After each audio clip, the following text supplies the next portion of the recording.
সকালবেলা নাস্তাটা সেরে নিয়ে একটু বাহিরে বের হলাম। দেখছি যে আমার বোনের শাশুড়ি থালা বাসন ধুচ্ছে আর আমার ছোট আন্টি এখানে রান্না বান্না শুরু করে দিয়েছে। আজকে মুরগির রোস্ট করা হবে, গরুর মাংস, তারপর পোলাও আর ডিম কোরমা করা হবে। তাই খালাম্মা কিন্তু সব কিছুই নামিয়ে নিয়েছে। এখন এক এক করে সব রান্না করে নেবে, সবগুলো গুছিয়ে নিচ্ছে, একটু পরেই রান্না বান্না শুরু করে দেবে। আসসালামু আলাইকুম এভরিওয়ান, আপনারা সবাই কেমন আছেন? আশা করি ভালো আছেন। আমিও কিন্তু আল্লাহর অশেষ রহমতে ভালো আছি। নতুন একটা ভিডিও আপনাদের মাঝে নিয়ে আসলাম। বাহিরে বের হলাম, বাহিরে বের হয়ে দেখছি যে আদনানের হাতে আনারস, আমার ছেলের হাতে আনারস। অতএব আমার বোনের হাজব্যান্ড আর আদনানের বাবাকে আপনাদের ভাইয়াকে কিন্তু বাজারে পাঠিয়েছিলাম তালের শাঁস বেশি করে নিয়ে আসার জন্য বলেছিলাম, কারণ সবাই কিন্তু তালের শাঁসটা খেতে পছন্দ করে। তাই বেশি পায়নি, একটাই দেখেন ডাল পেয়েছে তালের শাঁসে, সেটাই নিয়ে এসেছে। একটার ভিতরে কিন্তু অনেকগুলোই আছে, কিন্তু আরও বেশি করে আনতে বলেছিলাম, কিন্তু তারা তা না পেয়ে আনারস এনেছে 6টা। তারপর আবার একটা কাঁঠাল নিয়ে আসছে। মনে করেন যে ভালোই হয়েছে এক হিসাবে, আর সব কিছু হয়ে গেল। তাই বলছিলাম যে এত কম এনেছে কেন, পরে বলল যে বেশি পাইনি, শুধু একটাই পেয়েছি। বাজার তো ওই পারে, তাই এই পারে এইটা পেয়েছে, তাই নিয়ে এসেছে। আর ওখানে আদনানের বাবা কাঁঠাল নিয়ে আসছে। অতএব কি ওই যে সামনে দোকানগুলো দেখছেন, এই জায়গায় সিএনজি থামিয়েছিল অটো রিক্সাগুলো, সেগুলো তো করে এসে এই পর্যন্ত কিন্তু তারা টেনে টেনে নিয়ে আসছিল। আর ভীষণ ভালো লাগছিল। সবাই আমরা দেখেন বাসার সামনে দাঁড়িয়ে আছি, কারণ আমার বোনের এই বাসার পরে আর কোনো বাড়ি নেই, একটু দূরের সাইডে আছে, কিন্তু খুবই ভালো লাগে। বেশি মানুষজন নেই, আমরা সবাই একসাথে এই জায়গাটা দাঁড়িয়ে আছে। আর বিকালে কিন্তু অনেক মানুষ এই জায়গায় ঘুরতে আসে, ভালো লাগে তখন। আর এখন দেখেন এই জায়গায় দুই বোনে মিলে উকুন মারামারি করছিল, গ্রাম অঞ্চলে যেরকম এরকমই ভালো লাগে। কিন্তু এসব দৃশ্য আমি কিন্তু আপনাদের সাথে আমরা যা করি ন্যাচারাল দৃশ্যটাই কিন্তু আমি তুলে ধরি। আমি এত কিছু পরিপাটি করে গুছিয়ে করি না, কারণ যা আমার সামনে আসে আমি সেটাই আপনাদের সাথে শেয়ার করি। আর এখানে দেখেন সবাই তো বললামই যে আশেপাশে বাড়িঘর তেমন নেই এই আশেপাশ দিয়ে, কারণ আমাদের বোনের বাসাটাই মনে করেন যে প্রায় শেষ মাথায়, আরও বাড়িঘর হবে পরে। তাই বলছিল যে এখন তো কেউ নেই, বিকেলবেলা আসে অনেকে, কিন্তু এই মুহূর্তে আমরা ছাড়া আর কেউই নেই। তাই এইখানে মনে করেন কাঁঠাল ভাঙা হবে, তারপর তালের শাঁস এগুলো কাটা হবে। তা আদনানের বাবা কাঁঠালটা ভাঙছিল, বলছিল যে আমি ভাঙি, কারণ আদনানের বাবা বলছিল যে আমি কাঁঠালটা আনতে মানা করেছিলাম। তারপর আমার বোনের হাজব্যান্ড যেহেতু বলেছে যে কাঁঠালটা নেই, পরে দিয়ে কাঁঠালটা এনেছে। মোটামুটি তেমন একটা ভালো হয়নি, তাই একটু নরম নরম ছিল, কিন্তু এমনি কিন্তু অনেক মিষ্টি ছিল, আর একটা ঘ্রাণ ছিল, ভালোই ছিল মোটামুটি, অত খারাপ না। তাই সবাই কিন্তু আমরা এখানে বসেই খেয়ে নেব, কারণ এখানে যে কাঁঠালের যে খোসাগুলো হবে সেগুলো এখানেই ফালিয়ে দেব, কারণ অনেক গরু যেহেতু এই আশেপাশে ঘাস খেতে দেয়, ওরা এই কাঁঠালের খোসাগুলো খেয়ে ফেলবে। আর গরু কিন্তু ভালোই কাঁঠালের খোসা খেয়ে থাকে। আর এখানে দেখেন আদনানের বাবা এক এক করে ভাঙছিল, আর সবাই কিন্তু নিয়ে নিয়ে খাওয়া স্টার্ট করে দিয়েছে। বলছিল যে দেখি, আর এত প্রচুর পরিমাণে গরম, কাঁঠালটা মনে করেন সবাই তেমন খেতে চাচ্ছিল না, কিন্তু সবাই একটা দুইটা করে ভালোই খেয়েছে। তাহলে আমিও খেয়েছি। আর এখানে দেখেন দুই বোনের কোস্তা কুস্তি শুরু হয়ে গেছে, ওইখান দিয়ে কাঁঠাল ভাঙছে আর এখান দিয়ে কি বলবো নিয়ে এসে তারা তালের শ্বাস খাবে। আর আমরা সবাই পছন্দ করি, তা আমার বোন ওইটা ভাঙতে পারছিল না দেখে পরে বললো যে অনেক শক্ত, এরকম করে বলছিল। পরে দিয়ে ওরা কি করেছে আর ভাঙতে পারেনি, কারণ এটা মনে করেন যে সহজে কাটা যায় না। পরে আদনানের বাবা সুন্দর করে কেটে দিয়েছে। আদনানের বাবা খুব সুন্দর করে কাটতে পারে। আর এখানে দেখেন আমার আম্মা আবার বাসার ভিতরে আনারস কাটছে। কি বলবো, আমরা সবাই একসাথে হলে একটা খাওয়া দাওয়া, তারপর ঘোরাফেরা, আমরা খুব আনন্দ করি, ভালো লাগে কিন্তু। আর এখানে দেখেন আমার খালাতো বোনে ছোট্ট গাছে কিন্তু একটা লেবু হয়ে আছে, তা বলছিল যে আমার আম্মাকে পারার জন্য।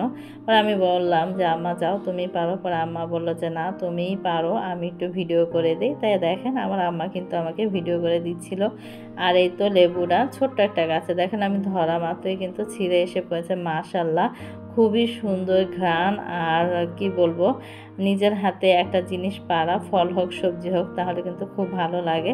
আর ঘ্রাণটা এত সুন্দর, আমি যখন মানে গাছ থেকে পারলাম তখনই সুন্দর একটা স্মেল আসছিল।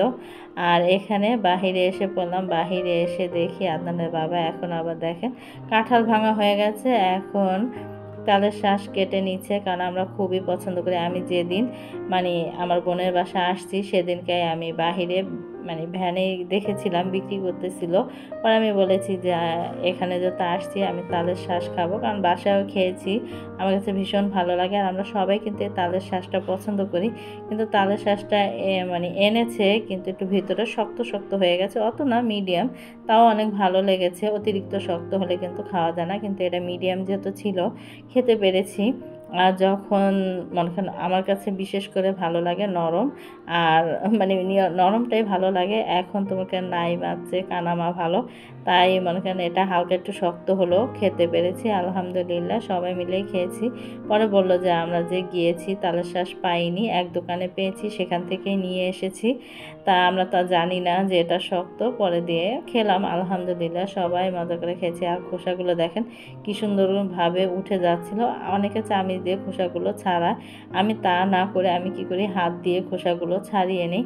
আর খেলাম, ভালো লেগেছে, মিষ্টি মিষ্টি ছিল। আর আদনানের বাবা কিন্তু একটার পর একটা অনবরত সবগুলোই কেটেছে, কেটে তারপর আমরা সবাই কিন্তু নদীতে গোসল করেছি। নদীতে গোসল করে আমরা এসেও পড়েছি। দুপুর হয়ে গেছে, সবাই কিন্তু খাবার জন্য বসে পড়েছে। অতএব খালামা বলেছিল যে মুরগির রোস্ট করবে, গরুর মাংস রান্না করবে। পরে বললাম যে না, কয়েকদিন ধরে গরুর মাংস খেতে খেতে আর ভালো লাগে না, মুরগি এইভাবে ঝোল করে রান্না করেন, ডিম রান্না করেন। আপনারা তো দেখতেই পেয়েছেন মুরগিগুলো রোস্টের সাইজ ছিল। পরে আমি না করাতে পরে দিয়ে মুরগির এভাবে মানে ঝাল করে রান্না করেছে, ডিম কোরমা করেছে আর বেগুন ভাজা, এগুলোই। কারণ ঈদের পরে ও মনে করেন যে মাংস খেতে খেতে আর ভালো লাগে না, মুখে তেমন স্বাদ লাগে না, তাই ওই খালাম্মাও ছাড়বে না। বলছিলাম যে মানে শাক পাতা ভর্তা করার জন্য, কিন্তু আমরা যেহেতু এসে পড়বো, খালাম্মার এগুলো করেনি, তাই বলছিলাম তাহলে সিম্পলভাবে এগুলোই করেন। তা আলহামদুলিল্লাহ খুব মজা করে তৃপ্তি করে খেলাম। আর পোলাও হবে, বেগুন ভাজা হবে না তা তো হয় না, আমার কিন্তু পোলাওর সাথে বেগুন ভাজা, তারপরে ইলিশ মাছ ভাজা, এগুলো কিন্তু ভীষণ ভালো লাগে পোলাওর সাথে খেতে। ডিমটা আমার তেমন একটা খাই না, কিন্তু সামনে পড়লে অতএব ছাড়িও না, খেয়ে ফেলি, ভালো লাগে কিন্তু। আর এখানে দেখেন ডিম দিয়ে খাচ্ছিলাম, ডিমটাও কিন্তু মজা হয়েছে, প্রত্যেকটা রান্নাই মজা হয়েছে। আর অতএব কি পেট ভরা ছিল, কারণ আমরা এখানে তালের শ্বাস, তারপর আবার আনারস, কাঁঠাল খেয়েছি, অতএব পেটটা ভরাই ছিল। তারপর আলহামদুলিল্লাহ খেলাম সবাই মিলে, শুধু আমরা না, নিচে উপরে আমরা কিন্তু সবাই একসাথে বসে খাওয়া দাওয়া করি, খুবই ভালো লাগে। আর এখানে দেখেন খাওয়া দাওয়া শেষ, বাসা যাওয়া মনে করেন বিদায়ের ঘন্টাও বেজে গেছে, তাই এখন সবাই মিলে বাসায় চলে যাচ্ছি। কারণ বেড়ালাম 4-5 দিন থেকেছি, অতএব অনেক দিন থেকেছি, যেতে চেয়েছি যে আরও আগে চলে যাই, 2-1 দিন আগে, কিন্তু কি বলবো, আমার খালাতো বোন আর আন্টি এত জোর করছিল, আমাদের আসতেই দিতে চায় না। তাই এত গরমে কিন্তু তেমন একটা ভালো লাগে না, কিন্তু সবাই যেহেতু একসাথে ছিলাম খুবই ভালো লেগেছে। আর আমি কি বলবো, আমি এই জায়গায় আসলে আমার কাছে খুব ভালো লাগে। গরম ছিল প্রচুর, কিন্তু সবাই মিলে একসাথে ছিলাম, অনেক আনন্দ করেছি, মানে খুব মজা করেছি। এখন বাসায় চলে যাচ্ছি, অতএব খারাপও লাগছে, তাই সবাইকে বিদায় দিয়ে কিন্তু আমরা নদীর ঘাটের সামনে এসে পড়েছি। এই তো দেখেন আশেপাশটা দিয়ে এত সুন্দর মানে নৌকাগুলো সাজিয়ে রেখেছে, খুব ভালো লেগেছে। সকালে আসলে দেখা যায় মানে অনেক সুন্দর করে গোল করে, মানে ফুলের মতো করে, মানে কি বলবো, শাপলা ফুলের মতো করে তারপর কিন্তু নৌকাগুলো সাজিয়ে রাখে, দেখতে ভীষণ ভালো লাগে। আর এই নদী দিয়ে আসার সময় মানে এই নৌকাটা যখন উঠেছি, এত প্রচুর পরিমাণে ভয় পেয়েছি আমি, যে আরও 3-4 বার 5 বার এই নৌকা করে এই পার ওই পার হয়েছি, এত ভয় পাইনি। এইবার যেই পরিমাণ ভয় পেয়েছি, এখানে দেখেন আমরা উঠেছি, আমাদের সাইড দিয়ে আরেকটা লোক উঠে দাঁড়িয়ে আছে, বসার নাম নেই। এই লোকটা কিন্তু বেশি হয়ে গেছে। আর এখন কিন্তু জোয়ার ভাটা যেহেতু চলছে, আর পানি দেখেন উত্তাল কেমন মানে ঢেউ খাচ্ছিল, আর খুবই ভয় পাচ্ছিলাম। কারণ কি লোকটা কিন্তু একা ডাইরেক্ট এই পাশ থেকে ওই পাশ চলে যায়, কিন্তু না, সাইড কাটিয়ে আমাদেরকে অন্য সাইড দিয়ে নিয়ে যাচ্ছিল, আর খুবই ভয় লাগছিল। কারণ বলছিল যে মাঝখান দিয়া মানে পানি বাড়ছে এরকম করে বলছিল লোকটা। পরে দিয়ে মনে করেন যে আমরা সাইড দিয়ে এসেছি। খুব ভয় পেয়েছি, কারণ আগের মতো মানে আগে যেরকম ফ্রিলিভাবে নৌকা দিয়ে গিয়েছি ভয় লাগেনি, কিন্তু এবার আসতে কি বলবো আমার অনেক ভয় লেগেছে। শুধু আমরা না, আমাদের নৌকা আমার আম্মা, তারপর আমার ছেলে, আমার বোন, আমরা সবাই ভয় পেয়েছি, শুধু আদনানের বাবা বাদে। সে তো সাঁতার জানে, কিন্তু আমরা কেউই সাঁতার জানি না। আর খুবই ভয়ে ভয়ে এসেছি। আল্লাহ পাক রহমত করেছে। আর ওই লোকটার কারণেই বেশি একটা ভয় লেগেছে। লোকটা যদি না উঠতো তাহলে আর ভয় পেতাম না। তা দেখেন ওই জায়গা দিয়ে কিন্তু নৌকাটা যাচ্ছে, আর দেখাচ্ছে কিন্তু এই জায়গা দিয়ে। আমরা কিন্তু এই সাইড দিয়ে যাচ্ছিলাম, শুধু এই লোকটা মানে বেশি হয়ে যাওয়াতে মানে আমরা সাইড দিয়ে যাচ্ছিলাম। আর আশেপাশটা দেখেন, ভয়ও পাচ্ছিলাম, আবার আমি একটু ভিডিও করছিলাম। আশেপাশটা এত সুন্দর। ভিতরে কিন্তু আল্লাহর নাম নিচ্ছিলাম যে আল্লাহ তুমি রহমত করো, নবীজির নাম নিচ্ছিলাম, যাচ্ছিলাম। এই মুহূর্তটা মানে আমি বলে বোঝাতে পারবো না, কিন্তু আমার হাতে যেহেতু মোবাইল ছিল তাই আমি আবার একটু সাইড দিয়ে একটু ভিডিও করে নিলাম। এত সুন্দর দৃশ্য কি বলবো, দেখলে দেখতেই মনে চায়। আর নদী ভালো লাগে না কার বলেন, সবারই কিন্তু নদী ভালো লাগে। আর দেখেন আমি কিন্তু বসে আছি, আর এই জায়গাটা দিয়ে সকল নৌকা দেখছেন, মানে আমাদের এই পাশ দিয়ে না থামিয়ে আমাদের ওই পাশ দিয়ে থামিয়েছে। ওই পাশে মনে করেন যে যাবো যে মানে ওই পাশেও নৌকা দিয়ে ভরা, মানে নামার সময়ও একটা মানে কি বলবো নাজেহাল অবস্থা এরকম। মানে বললামই তো, নেমে আল্লাহর দরবারে শুকরিয়া আদায় করেছিলাম। খুবই ভয়ে ভয়ে নামা হয়েছিল। তা আলহামদুলিল্লাহ নৌকা থেকে কিন্তু নেমে পড়েছি। আর আশেপাশটা এত ভালো লাগছিল, কারণ বাসায় চলে যাচ্ছি, তাই একটু শেষ ভিডিও নদীর করে নিই, আবার কবে না কবে আসি। নদী দেখতে কিন্তু সবারই ভালো লাগে, আর নৌকার ভিতরে ঘুরতেও ভালো লাগে, কিন্তু আজকে অনেক ভয় পেয়েছি বলে আর বোঝাতে পারবো না। তাই দেখেন শেষ বিদায়টা নদীকে জানিয়ে এখন চলে যাচ্ছি। আর ভালো লাগছিল, কারণ আবার কবে আসবো, আবার কবে ভিডিও করব, তাই শেষ ভিডিওটা করে এই তো এখন সিএনজি ভাড়া করে কিন্তু বাসায় এসে পড়বো। তাই ভিডিওটা আর বড় করব না। সবাই ভালো থাকবেন, সুস্থ থাকবেন, আমাদের জন্য দোয়া করবেন, আমরাও আপনাদের জন্য দোয়া করি। আল্লাহ হাফেজ।